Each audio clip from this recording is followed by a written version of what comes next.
Powder milk lang guys, nasa sachet, makagawa ka na ng puto.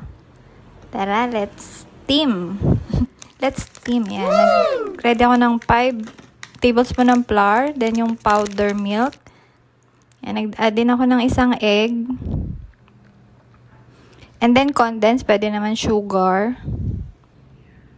And nagdagdag na akong baking powder, 1 teaspoon, and then pinch of salt.